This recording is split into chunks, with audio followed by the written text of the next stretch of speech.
Hello, gentle readers. It's October 30, 2025.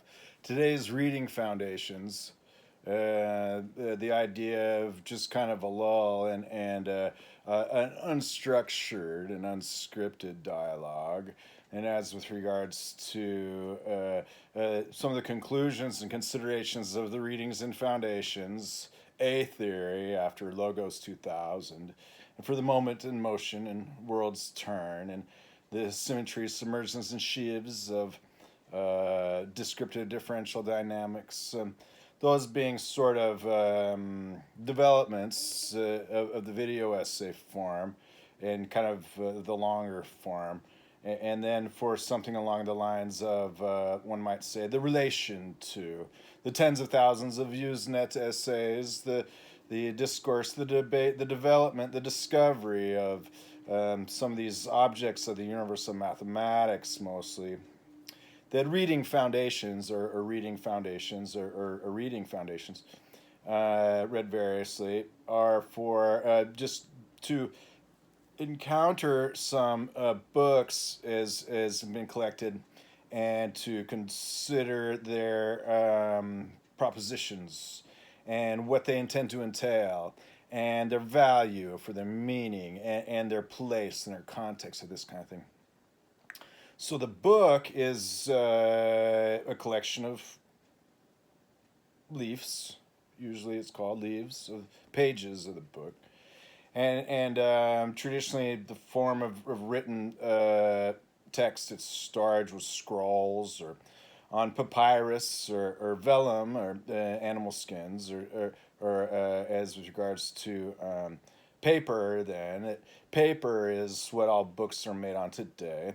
For a long time, then it was considered, well, that paper is wasteful compared to moving to the electronic age because it involves resources and some books are pulp or pulped and they end up not having kind of durable lives and being maintained forever in a repository, an archive, a library, whereas other books are kept around pretty much forever. And so then besides the various other uses of paper that books are in this sense have this kind of aspect to them. And then where to find books is, of course, the library or the bookstores, the booksellers, and with regards to the book market and these kinds of things. So much today is available digitally and electronically that it's great.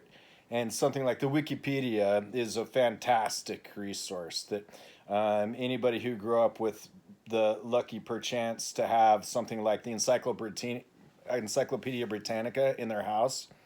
This was one of those things that growing up was considered the store of wisdom, compared to something like a dictionary and a thesaurus that all students should have among their libraries. That then books as some from paper, and as regards to publishers and their distribution, see today there's a mass market, and then here is can be noted that most of these works will be from academic imprints, as with regards to those being as of the more technical sort and the academic sorts, and for the nonfiction, the reference works, as compared to all the myriad and many and coming and going publishers of sorts. So paper then is what these books are made from. I brought a prop today, so we'll take a look at it for just a moment to get an idea of one of these tools that makes paper possible. So what this is a chainsaw. So a chainsaw is a tool used in the harvesting of trees, and then what it's for is that basically the trees are harvested is from the ground and where they grow. And then their material, as regards to dimensional lumber is one thing, or as regards to lumber products is another. But then as with regards to how one might say, pulp is another. And so much paper this day is recycled as from previous books. Most books just go into a shredder and then as they're no longer kept compared to books that are kept. and then that paper can be recycled compared to like the methods of paper production of like the washi or the Japanese style of paper production, also used as construction and building materials and these kinds of things. So this is just an example of one of these tools then that, when it comes with a book describing its operation. So this is what's called a steel MS-026 probe. And so how this operates is basically it has this motor in it and then it drives this chain. And so accordingly, and this is my saw, as you can kind of see, it's an MS-026. It's made of titanium, and it's not really been used very much, this particular saw. It's pretty much brand new, although I have 20 or 30 hours on it. But I have the hundreds and hundreds of hours, and not like quite 1,000 hours in something like this same kind of form factor saw, with about a 2-foot bar. And then this is one of the safety mechanisms. This in place keeps it so when, if it kicks back, then this will stop the motor from running. And otherwise, it's just operated according to this trigger handle. Holding on to this keeps the motor running. Started like this running on 2-stroke motor fuel oil mix. And then this is a little bit of how one might say the bar oil, which then keeps this as kind of a running apparatus that this chain here spins kind of free. And then as according to that, then the tooling is kind of simplified as according to the saw tool, this little key wrench. And then this is just an example of something that is part of the economy of this, the ecosystem of things, which makes it possible for society to keep together how to operate an industry that results making paper and making books with it. That then, of course, the books themselves are as of courtesy, which much more so the authorship and the source of the writings of works. These days, there's so much can be made of the generative, but that's of course just based on previously existing things that are, as of their own sorts of, how one might say, their influences. Their influences and these kinds of things. That really it's about the writers, the authors of the works. It's kind of like I say sometimes, it's like, what is a design engineer in the aerospace industry? A design engineer is an almost mythical creature who, given a pencil and paper and the resources of a capital industry, makes airplanes. So anyways, that's just something I just thought to help illustrate that it's not just courtesy, like Sagan said, that because we have libraries that we're an intelligent species, but that how we got there is all these matters of commerce and industry and cooperation and initial individual enterprise, that ultimately then every single word in a book at some point was one person's work, and it's gone through any number of editors and co-authors and this and that and the like, and that any reader is their own author in their mind of what they read. So that's what I thought to get started today about books. And so now let's take a look at what these next books might look like.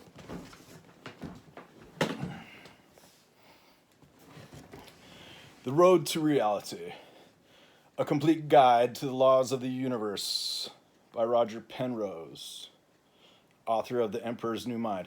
So last time when this spectroscopy and spinors reading was from Penrose and Rindler. So this then is Penrose and Road to Reality.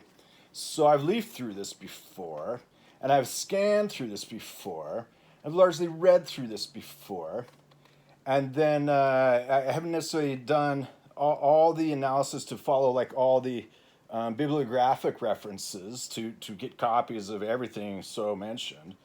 With regards to the extensive bibliography and a thorough index of the work, helping to establish concepts and key phrases and terms to the theory. But here's, for example, mentioned Yukawa and Yang-Mills, as we were just discussing, and things like the twisters and the spinners here for the above the symmetry groups. Then it's got quite a section on string theory, spherical triangles, spheres, spin foam, spin networks, spinor calculus, spinor fields, spinors and spinorial objects.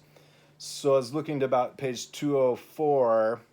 then we get an idea how to kind of start in this book where we were in that book. And the idea then it so follows that all this stuff kind of is related in an eventual kind of continuum of the things.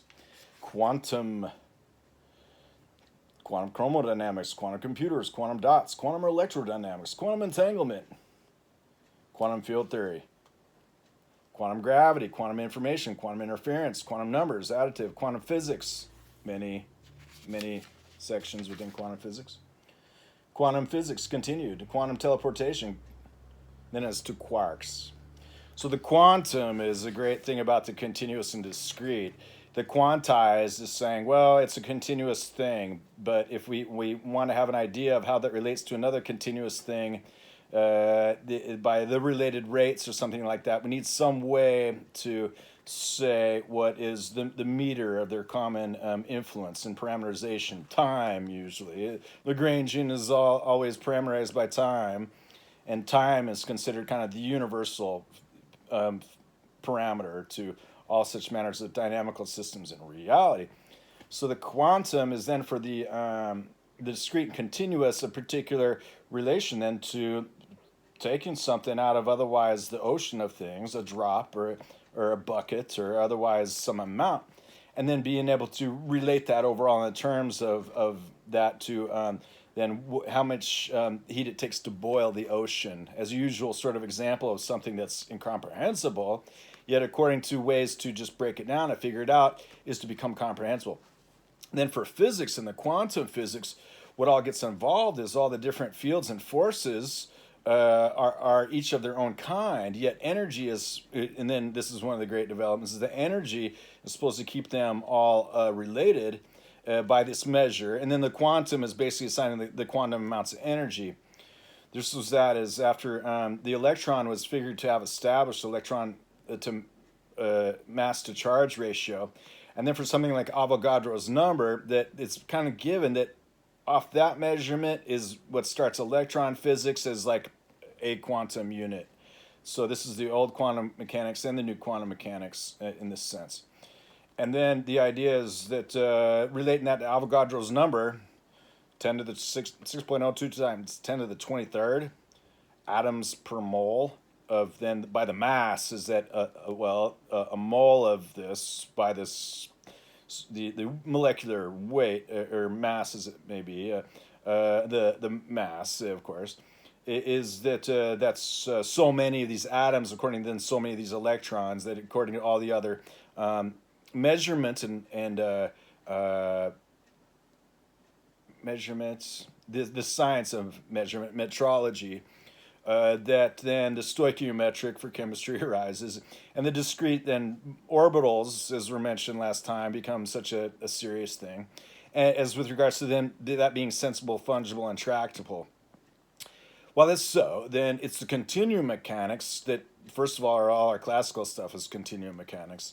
There's no finest grain. It's not uncuttable. It's not atomic, and then this with regards to that being like. The conceit of the particle is like, well, is that really even a thing? A particle is like a point. The test charge, say, from our Leonard Wheatshirt and the derivations of the potential theory, or rather, that being how current and stuff is derived for usual courses in electrical engineering and what. It's like, well, yeah, it's like Einstein was once asked is if particles were real. And he says, well, they're not unreal. We as far as we can't see them, but they still add up. That they still add up. And so then, with regards to the theory, and that is of a model of an object when there's a reality of an object. Another way is to look at it is with regards to the wave nature of particles, because it's very well known the wave-particle duality. And that then those are just kind of crests and troughs and resonances in the waves and spiral waves and wave spirals everywhere.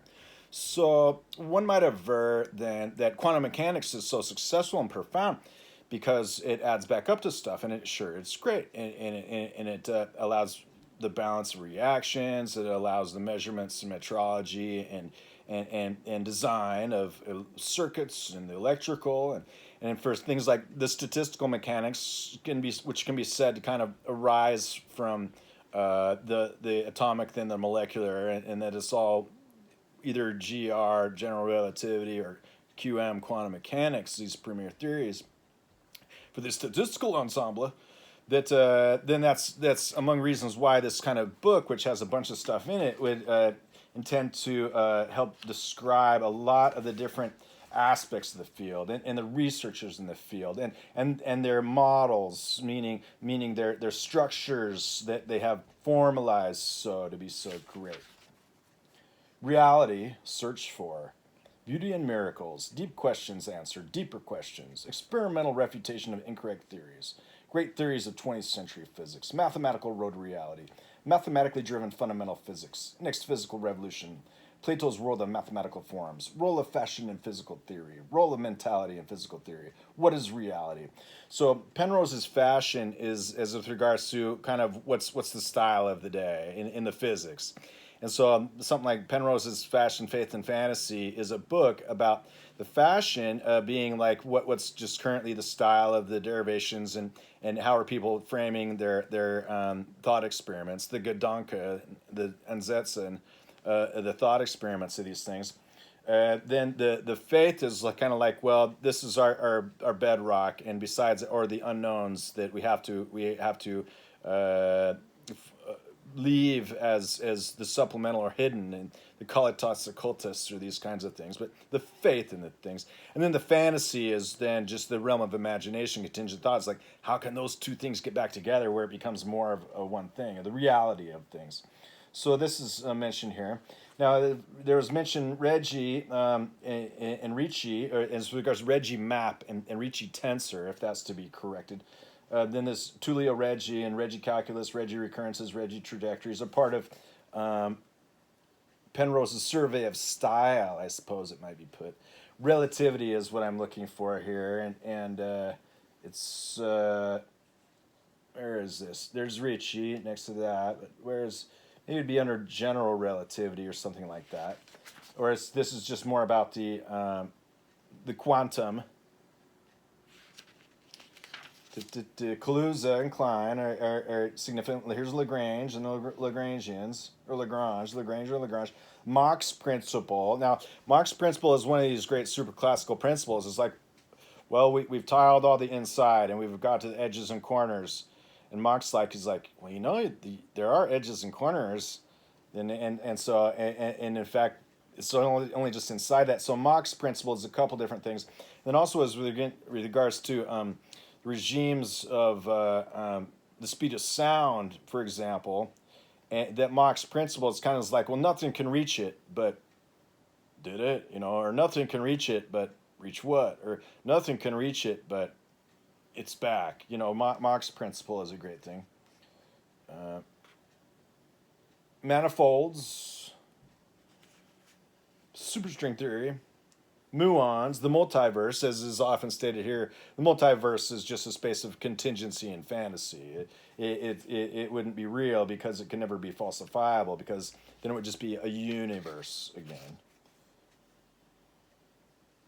Grassmann algebras, and so the algebras in this and the symmetries as above, or that kind of thing. Here's a long section of references on gravity. And then what I'm looking for is something. Here's Galileo, so the Galileans would be so relevant. And I guess if I look to find the Lorentzians, I'll see what he is saying about relativity in this book. Because, of course, this author is very familiar with all these so many things.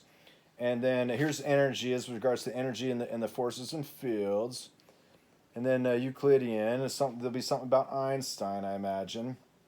Einstein's theory of general relativity, 292 and 293. So close in that section where we were going to look for something that was mentioned. Einstein's mass-energy equation, Einstein's field equation, Einstein-Cartan-Sciama-Kibble spin-torsion theories. So that's the spinors we were just going to look at again from following along. Einstein, Podolsky, and Rosen EPR effects. For these, when you get to the condensed matter physics, it really needs for the Machian, it needs Fritz London brought in for the superfluidity. Because Fritz London and his brother, Wolfgang or whatever, they came up with a lot of the the formulas to indicate things that are superfluidity, which are it would be asymptotes and singular, but they have some of the most profound theoretical developments and mathematical developments, basically employing higher geometry to make it so that there are, of course, mathematical models that can be written down of these things. Einstein, so the theory of general relativity. So what was it, 204, 205, then? There's some mention of these twistors, and let's see how he's going to employ these and then carry on through. What is a spinor or spinner? Essentially, it is an object which turns into its negative when it undergoes a complete rotation through 2 pi. So this gets involved with the spin and of as well could be inferred from its relation in this name, the spinors, of the atomic particles, because particles with spin 1 and spin 2 have that the resonance of these particles, as they may be, would make it so that a particle with spin 2 actually goes through 2 full rotations, or 720 degrees, or 4 pi radians, to arrive at a 1 full, otherwise, revolution or circle. And so the spin as of these quantities gets related to the angular momentum. And because the angular momentum can't really be said to exist in a sense, it's part of a conceit to attach it to subatomic particles. But why it's so that then it's considered that he just notices, like, well, what it does is this is like just a polar analysis and going around in a circle, but it takes twice, because each time it goes around, it basically flips a bit, and then for Wick rotation or the Eulerian and Gaussian screw arithmetic, as it goes around in the periodic, yet ever incrementing each time it goes out, that otherwise it would just be like a pendulum in place, but then otherwise it is like the oscillatory, or the gyroscopic, the spirograph for the spiral has that. Then this is what a spinor is, according to Penrose. This may seem like an absurdity, because any classical object of ordinary experience has always returned to its original state under such a rotation, not to something else. To understand this curious property of spinors, or what I shall refer to as spinorial objects, let us return to our book lying on the table before us. We shall need some means of keeping track of how it has been rotated. We can do this by placing one end of a long belt firmly between the pages of the book and attaching the buckle rigidly to some fixed structure, say a pile of other books. A rotation of the book through 2 pi twists the belt in a way that cannot be undone without further rotation of the book. So he's establishing that for things like origami and folding, that you can only fold a piece of paper 7 times, or it'll reach some limit without otherwise deforming. Or as with regards to some other ideas about the connections of these things and the limits of these things, that he goes on. But if we rotate the book through an additional angle of 2 pi, giving a total rotation through 4 pi, then we find rather surprisingly that the twist in the belt can be removed completely simply by looping it over the book, keeping the book itself in the same position throughout the maneuver.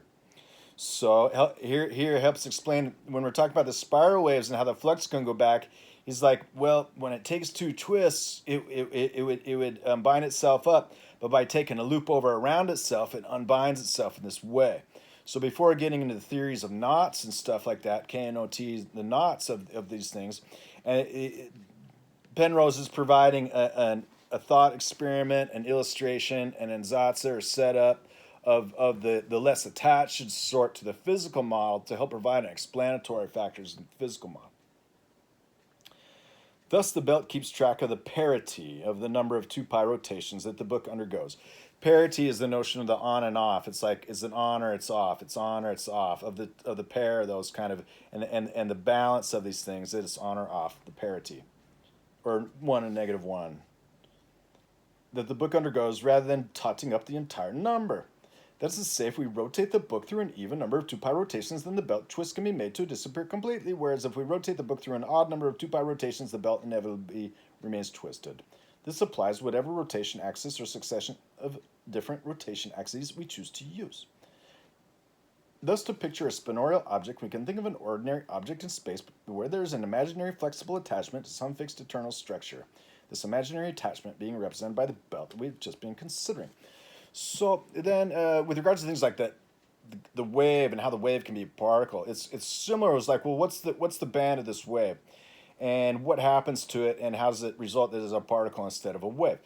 And the idea is going to be, well, it just breaks everywhere at once, and then all of it snaps to the front. This is my usual impression of the idea, because unlike any other physical object, it just breaks everywhere at once. And then unlike any other physical object, it breaks in the exact direction where it's going. And so this is just then to help us attach it with the ideas of otherwise usually mundane and directly phenomenological and sensible physical objects with what are these superclassical objects, for example, they're moving at infinite velocity, or whose superposition of states in their vector formalism of the quantum mechanical formalism is evaluated according to the event at the detector, which is also how quantum mechanics says it is today, standardly modeling it as would be a superclassical and extra or super standard kind of thing. That Penrose's book is a lot like this throughout. And it does entertain some of the higher mathematics and algebras, as from Penrose and Rindler. But then otherwise, this is just a great thing to help introduce readers of the sort who expect the natural language to help develop all these ideas. And then that's it's considered a very, very accessible and readable book for those schooled and versed in the language of science and some of these particulars of the formalisms and then the expectations of these things. To get into here, for example, he's talking about Bohm type EPR experiments. So Bohm, of course, is the great signpost of the superclassical for particle wave duality and real wave collapse and all this kind of thing. There are many striking particular examples of this kind of Bell inequality violation in the literature. Some of these referred to as Bell inequalities without probabilities are particularly remarkable. They just involve yes-no issues. Here I should give just two explicit versions of the Bell inequality type of contradiction between quantum particles and individual particles. It's kind of like the Higgs boson. It's like, wow, so this is particle theory and the standard model. Did they finally find the Higgs boson? It's like, well, yeah, I guess they did. And it's like, oh, great. So did they measure it and find its right value? Well, it's a little bit bigger than they thought. It's like, so that's really just, that's the last particle, is right? It's like, well, actually, it's a doublet. It's two particles. You can't really call it one particle. So they found the Higgs bosons? Well, yeah, but, these kinds of things. So the Dirac equation. The Dirac equation for the electron is then this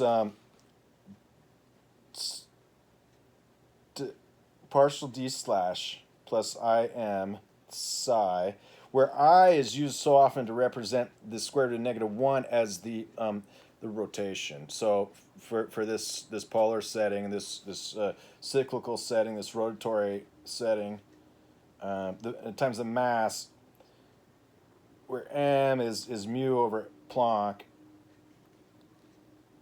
or reinstating h bar Planck by writing in terms of the rest mass mu, is clear from the above factorization that whenever this equation holds, the wave equation box plus m squared psi equals 0 must hold also. So, and those would be as of the quantum amplitudes. The Dirac equation has the advantage over the wave equation that is first order in partial d to dt. And a nice thing about being partial in t is that t is alone as time in otherwise three space dimensions, because when the three space dimensions get partial or otherwise the usual Laplacian, then there's any way to consider the interaction of terms. So then with regards to time and space contractions, length contraction and time dilation put together, then that could involve this why the partial with respect to t is also have interacting terms, but then those here would be framed as possible as implicits and algebraic derivations, result algebraic quantities, the implicits, the terms, reformulation, these kinds of things. Indeed, Dirac's equation can be rewritten in the form of a Schroedinger equation. So here what's considered is that there's a Heisenberg picture, which is kind of classical, and the Schroedinger picture, which is like, well, it's got to be a wave. How does it splat the wave? Schroedinger. And so that's the usual bra-ket is all about on the left-hand side being the Heisenberg picture and the right-hand side being the Schroedinger picture. And is then as regarded as Penrose mentions where this expression plays the role of a Hamiltonian operator.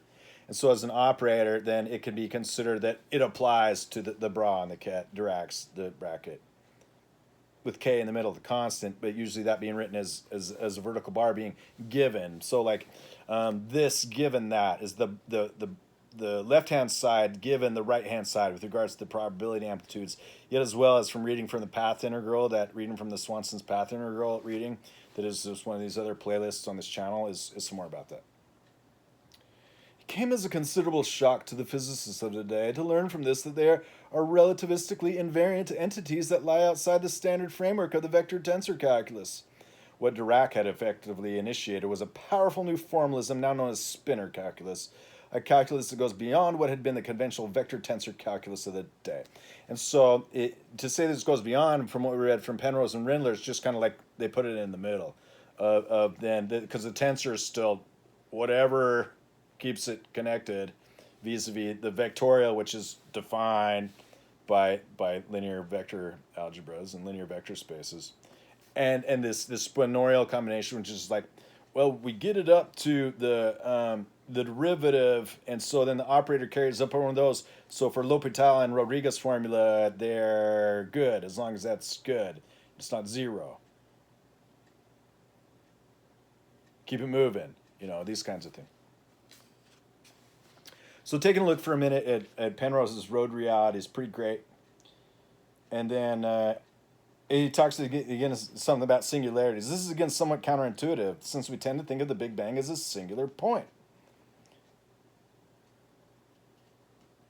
About the issues and ideas involved with, here is in his diagram, a point, a singularity, an infinity, a symmetry axis, and a sphere. Conformal diagrams are plane representations of spacetimes, usually drawn so that the spacetime null lines, which lie in the plane itself, are oriented at 45 degrees of the vertical. And so that can be considered whether a 90-degree turn is actually a turn, like a left turn or right turn, or whether a 45-degree angle is a left turn or right turn. That's kind of considered and picked up and contemplated and laid back down in the ideas in the descriptive differential dynamics about the identity dimension and related concepts. Because the idea of going to the complex analysis then is like, well, this is where just all the roots would fall back from our factorizations and making our geometric entities. But then the identity dimension is like, well, what is it that makes it so that two things draw a line together? And so that's just something to have, that these are more for the matters of the diagrams. Then that the diagram can be a very useful part of the thought experiment, the ansatz or the Gedanken, because you can superimpose two diagrams together and graphically check that they're the same. Particles, the observable universe. Because the unobservable universe is unfalsifiable, yet that it exists is the Machian, is sometimes as is put. Our extraordinarily special Big Bang.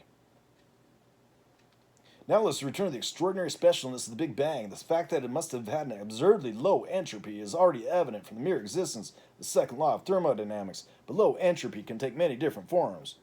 So this is basically, there's like, how is it so that it got going, and then when it did, how is it so that it took form, and these kinds of things. So that's, and then for relating that to the data, and it's all about theories of stellar formation and the distribution of elements according to spectroscopy, what the whole theory is then based on to extrapolate to that, or from that. So that's part of this road to reality of Penrose.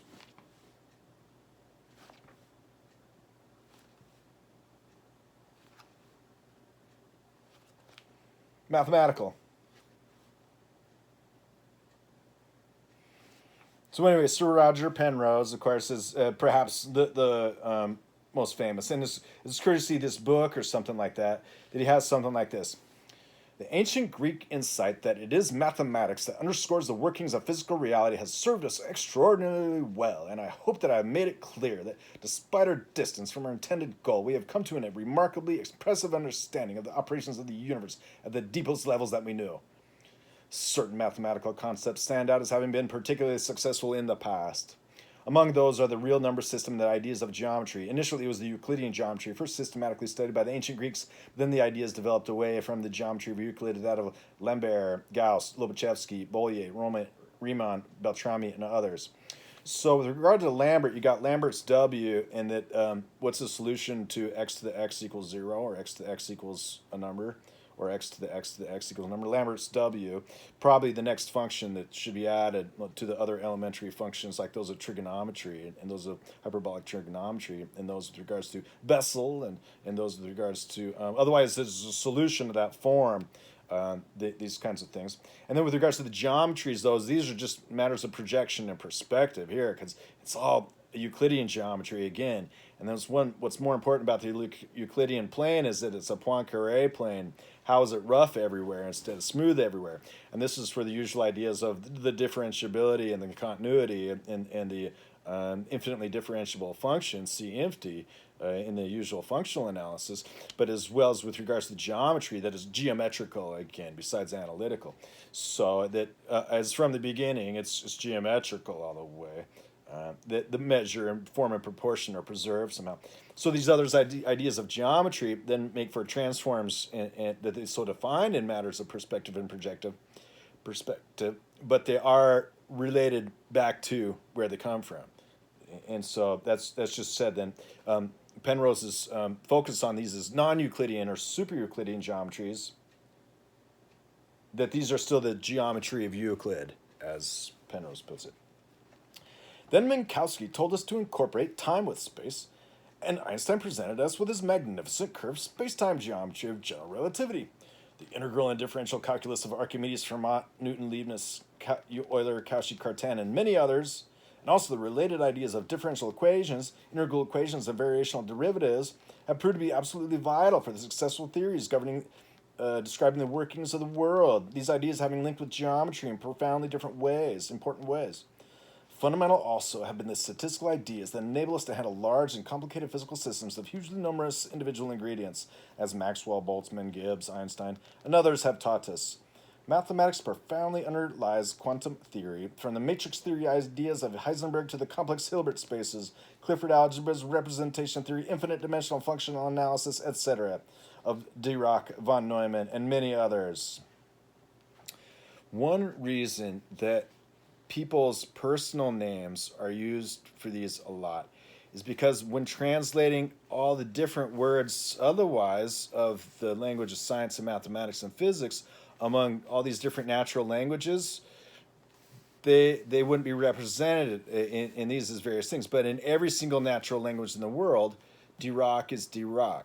And so by using their personal names, and in some cases those varies how they're spelled, like Aristotle or Aristoteles or these kinds of ideas, or like I say Leibniz vis-a-vis Leibniz or this or that, they're still the same person. So that's one reason that it's so important that these schools of these people, these schools of these men, are as so, according to then having to kind of disambiguate from all the different things that they worked on and developed and that are named after them, to still be able to point to that and say that this is the same thing as that a Jordan curve is a simple closed connected curve.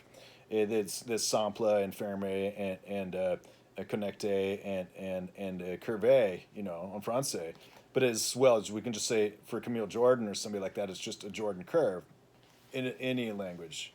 So that's kind of the language of the physics and mathematics too, in terms of the individuals are profound, and that Socrates is alive today, a school of a man.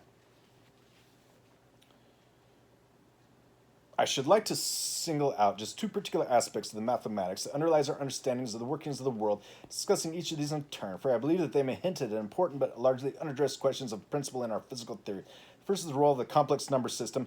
So I say the complex number system is dispensable, and ultimately it's incomplete at best, which we find to be so fundamental to the operations of quantum mechanics as opposed to the real number system, which provided the foundation of all successful physical previous theories. See, this is that in the convolutional settings, in the original settings, it's possible to get the same kind of benefit of the screw arithmetic or whatever. That is, the complex analysis here is the Eulerian Gaussian analysis. the complex analysis. And so what it needs then for things like Wick rotation and why those add up to carry through all the space, the parallel transport, and these ideas of the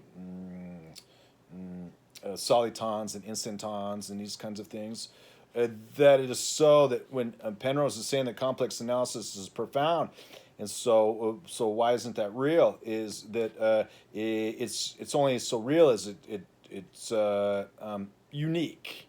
And so the idea that it's not unique makes it a little bit less justified in the usual position, in its very usual position. But then that he doesn't go stronger and says like, hey, we're mathematical Platonists too, and so that's got to exist and in fact be part of our mathematics. Has that, at least in some interviews you can find with Sir Dr. Roger Penrose, the professor, about these kinds of things, he does at least aver that he's a mathematical Platonist at heart too. Just like Gödel at some point in time, he's like, yeah, you know how we've been saying we're anomalous fictionists all this time, just so we all get along? I'm a mathematical Platonist too. You know, he makes it clear that that's not so unusual, which we find to be so fundamental to operations of quantum mechanics, which provided the foundation of all successful previous theories. The second is the role of symmetry, which has a central importance in virtually all 20th century theories, particularly in relation to the gauge theory formulation of physical interactions. Let's see, first consider the complex numbers, and so all this is I'm just reading as hopefully in voce incorrectly. It has been a recurring theme of this book that there is not only a special magic in the mathematics of these numbers, but that nature herself appears to harness this magic in weaving a universe at its deepest levels. So here it would be reflected on, it's like, well, it's got to be waves. It's got to be spirals. It's got to be spiral waves. And this kind of thing. Yet we may well question whether this is really a true feature of our world, or whether it is merely the mathematical utility of these numbers that led to their extensive use on physical theory. Many physicists would, I believe, lean toward this second view. Anomalous, but having different mathematical and physical interpretations for sure, until it's kind of attaining to building that there is a mathematical universe hypothesis. But to them, there is still something of a mystery, needing some kind of explanation as to why the world of these numbers should appear to be so universal in the framework of quantum theory, underlying as they do the fundamental quantum superposition principle, and in a somewhat different guise, the Schrodinger equation, the positive frequency condition, and the infinite dimensional complex structure that comes about in quantum field theory. To such physicists, the real numbers seem natural and the complex numbers mysterious. But from a purely mathematical standpoint, there is nothing especially more natural about the real numbers than the complex numbers. Indeed, in view of the somewhat magical mathematical status of the complex numbers, one might well take the opposite view and regard them as being distinctly more natural or God-given than the reals. So here I'd relate that to the infinite and infinitesimal numbers, real infinities, and in regards to scalar infinity and real and standard infinitesimals. The field largely is like, those are not understood yet. We don't understand them, and it's much more real to have it just like it fits on my measuring stick according to my stopwatch. And there's no doubt that that's so. Einstein, the physicist, as after Einstein, the philosopher, saying how he thinks, is like so. Yet as well, the notions of here the complex is an example of the infinite or infinitesimal for the continuous and discrete, and what mathematics really does about the continuous and discrete, and thusly what physics really does about the continuous and discrete, can be represented in the same sort of tone. From my own peculiar, Penrose puts it, standpoint, the importance of complex numbers, and more specifically the importance of homomorphicity, or complex analyticity, is in the basis of physics, is indeed to be viewed as a natural thing, and the puzzle is indeed perhaps the other way around. So that's also, so here is from like the natural continuities and natural infinities bit in that Logos 2000 series, because that is the natural. And that as a classical, we're just like beginning to grasp at these straws to find that there is a haystack and all these kinds of things. It's Machian. How is it that real structures seem to play such an important role in physics? So we had real italicized, so it could be as opposed to the complex. How is it real valued? Real number structures seem to play such an important role in physics. It should be made clear that even the standard formalism of quantum mechanics, though based on complex numbers, is not an entirely holomorphic theory. And indeed, it's only the classical or real part that comes out after the evolution.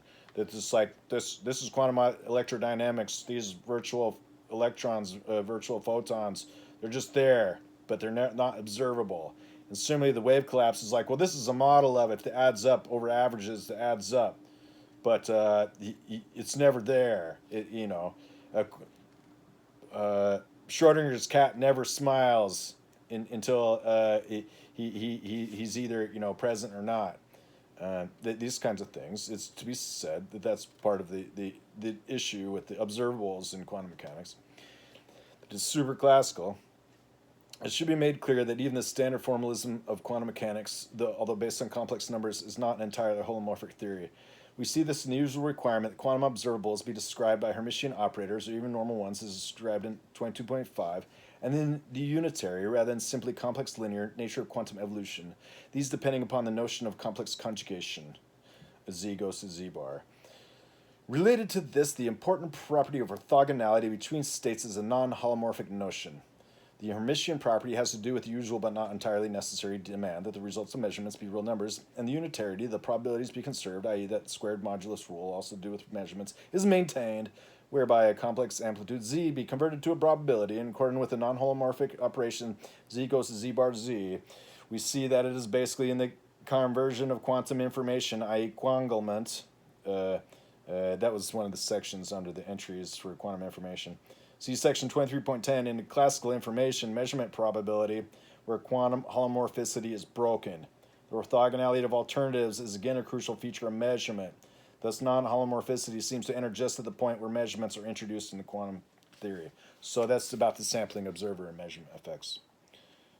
And the fact that the formalism is kind of opaque to what comes out of it, the standard account of quantum mechanics as from the time of this book. Then he goes on to, and I read that rather robotically, and so it's something with which I'm already kind of familiar. And is discussed here with the idea that the Hermitian is key, and then it's got to maintain orthogonality or straight lines and right angles. And that's the usual thing. And then the Hermitian is key because it builds up for duals. Otherwise it's about having to assign it a probabilistic account, because no standard account would do after it had already been quantized and made digital and discrete to keep it added back together, except by accordingly that whatever has happened around spinning twice as fast as infinity to otherwise make like so that is any ways different than a random sample. So that's this is part of the development. He's talking about orthogonality and the holomorphicity, meaning it's like it's got a shape together. It's continuous. Perhaps there is some lesson for twister theorists here, with the theory's particular reliance on holomorphic operations. Perhaps, on the other hand, we should be seeking a role for discrete combinatorial principles, somehow emerging out of complex magic, so space-time should have a discrete underlying structure rather than a real number-based one. It's a continuum mechanics. In any case, I believe that there are deep matters of importance here concerning the very mathematical basis of physical reality. So it's a continuum mechanics. Then he talks about symmetry, grand unified theories, beauty, and miracles. Talks about the Lagrangian and Hamiltonian for Maxwell, and that being in relativity and Feynman, and those basically adding up to be like, this gives us the thing we have today. And yeah, it's after this severe abstraction, mechanical reduction. And so Lagrange did that first, and then gave it to Hamiltonian, and then took it back and made the Lagrangian about it.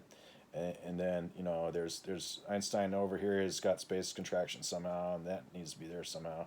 And Feynman over there, he's got virtual photons somehow, because we don't really have any other way to add it up. And then Maxwell's E cross B is like, well, it's always kind of clear if it's at rest the current and this kind of thing.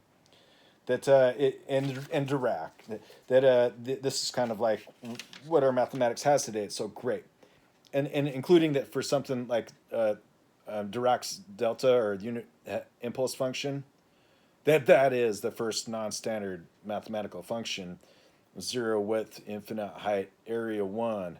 That's all in mathematics. And then this natural unit equivalency function, or sweep, is pretty much the next or even the first non-standard function.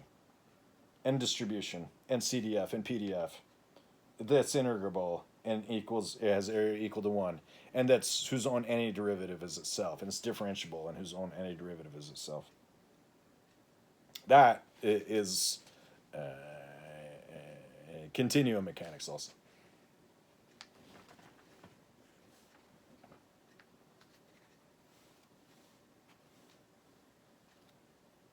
So I suppose then this would be mostly just like Penrose about reality.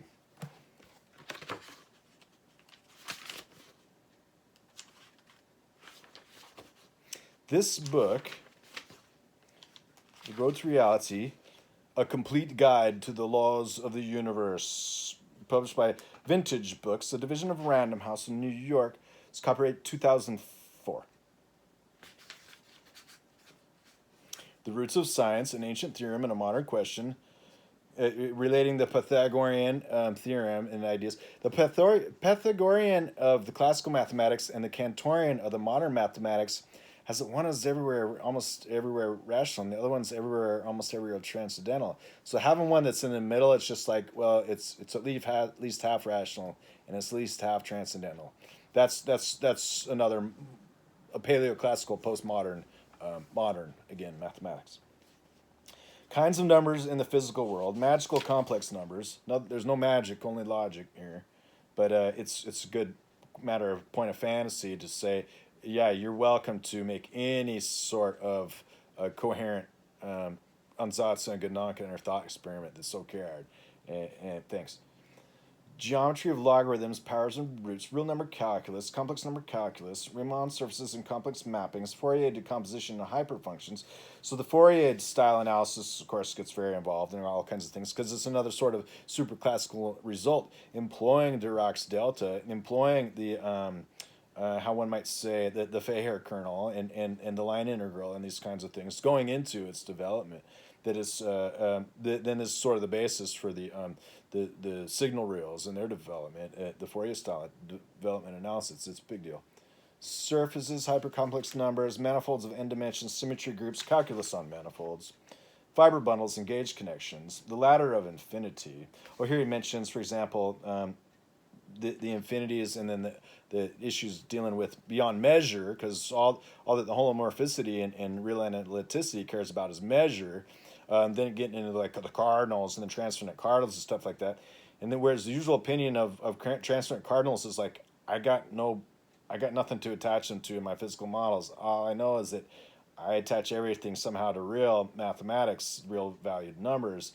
So all I really know is that it's got to be like so, and everywhere that formal mathematics would make it so that I'd have to basically frame it according to sets of things and their cardinalities, that it would have to match up according to cardinality, is that whatever has to happen there, because that's the thing. So here the idea of the extraordinary superstandard mathematics is that's at least resolved. So then physicists can kind of look at that and say, oh, really? Because I can never use all those mathematics put together, because I do a line integral, and then I try to do a regular integral, and then I got a signal to analyze, and each one of those breaks the other one according to modern mathematics, the way I put them together.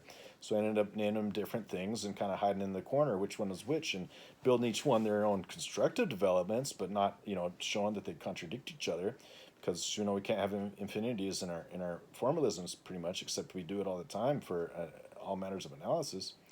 It's not easy being a physicist to shut up and compute, and so they try not to say too much sometimes. Space-time, Minkowskian geometry, the classical fields of Maxwell and Einstein, Lagrangians and Hamiltonians. That's the great linear computing milieu. The quantum particle, quantum algebra, geometry, and spin, the entangled quantum world, Dirac's electron and antiparticles, the standard model of particle physics, quantum field theory, the Big Bang and its thermodynamic legacy, speculative theories of the early universe, the measurement paradox, or the measurement problem. That's the most usual thing that comes up here with regards to continuum mechanics, gravity's role in quantum state reduction, supersymmetry, supradimensionality in strings, Einstein's narrower path, loop variables, more radical perspectives, twistor theory. Where lies the road to reality? And we read a little bit of that section from the end there, which is kind of what makes sense to have as the beginning, you know. But here it's kind of presented all this was like to so. So the road to reality is of course a monument to the physics of the day. It's considered one of the more powerful works of this, and it is a book of about 1,000 some pages, then and some thousands of references. Is great.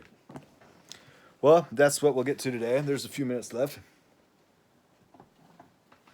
Let's see what is this. This is a book on fiction. Oscar Rossiter's Tetrasomy Two. Tetrasomy Two. I picked this up and put it down several times, and then I picked it up and put it down. Then I finally was looking for something to read, and I got it. And I read it through, I guess, a little bit, but I didn't really get into it. It reminds me of something like Leo Clancy's Fix or something like that. That's kind of an interesting book. I mean, it's written by a British person, but that's still all right. This is signed by the author. And it was $5.95 in 1974.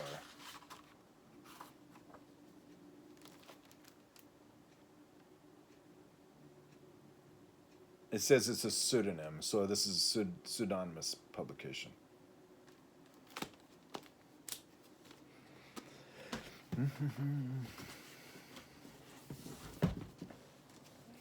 Euler's gem. So this is I'm gonna leave off this from something till later date. From something I've been reading this. Nahin's The Story of Square Root of -1. And this Euler's gem gets into like Euler's formula about the edges of the graph and the vertices and two and why, kind of like we were just discussing about this the issue of the spinors, and then how these two twists can get unrolled with a loop.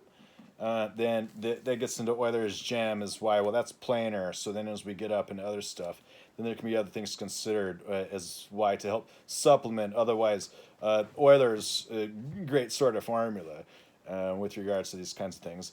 Because then there's that in graph theory, and then for Euler in the Eulerian analysis of Euler's formula, the e to I pi and 1, and that being just really used in the rotational setting so much, and also kind of falling itself out. I mean, being able to use expressions of it and make fanciful mathematics that are not identities anymore.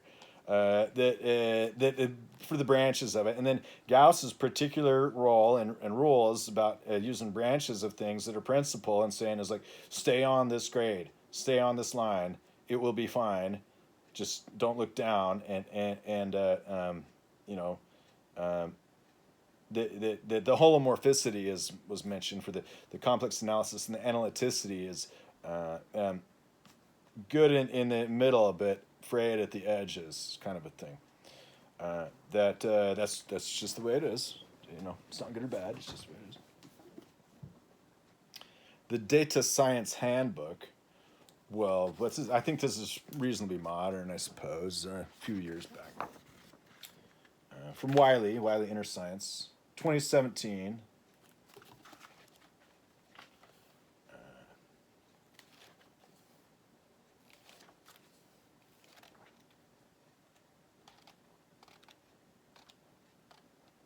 Bit of an analysis, a little bit of dynamical methods, a bit of analysis, a bit of probability theory, a bit of computer science.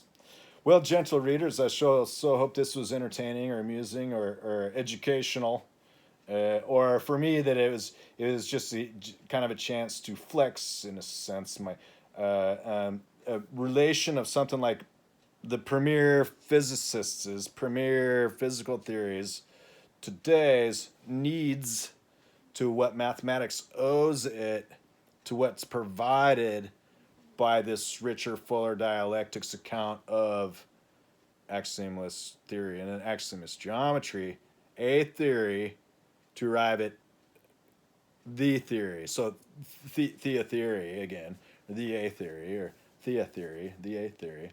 That's just what will be taken for that today from Reading Foundations. Good day. Happy Halloween.